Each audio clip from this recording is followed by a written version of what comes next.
കാസർഗോഡ് അമ്പലത്തറയിലെ പെൺകുട്ടിയുടെ മരണത്തിൽ പ്രതി ബിജു പൗലോസിന്റെ ജാമ്യാപേക്ഷ തള്ളി. ജില്ലാ പ്രിൻസിപ്പൽ സെഷൻസ് കോടതിയാണ് ജാമ്യാപേക്ഷ തള്ളിയത്. സാരംഗ് സുരേഷുണ്ട്. സാരംഗ്, ഏത് സാഹചര്യങ്ങൾ നിരീക്ഷിച്ചുകൊണ്ടാണ് ബിജു പൗലോസിന്റെ ജാമ്യാപേക്ഷ തള്ളിയത്? ഈ കേസുമായി ബന്ധപ്പെട്ട അന്വേഷണ പുരോഗതി അത് കോടതിയിൽ വിശദീകരിച്ചിട്ടുണ്ടോ പോലീസ്?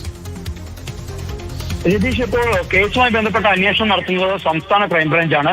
ഒരു കാലത്ത് കാസർഗോഡ് വലിയ ഉണ്ടാക്കിയ ഒരു കേസാണ്. 2017 നടന്ന ഒരു കൊലപാതകവും അതേ തുടർന്നുണ്ടായ അന്വേഷണവുമാണ് ഇപ്പോൾ ഒടുവിൽ പ്രതിയെ പിടികൂടുന്ന ഒരവസ്ഥയിലേക്ക് എത്തിയത്. അതിനുശേഷം കോടതി പ്രതിയുടെ ഭാഗത്തു നിന്നുണ്ടായ അത്രത്തോളം വലിയ ക്രൂരകൃത്യത്തെ കുറിച്ചൊക്കെ പലതവണയായി പരാമർശങ്ങൾ നടത്തിയിരുന്നു.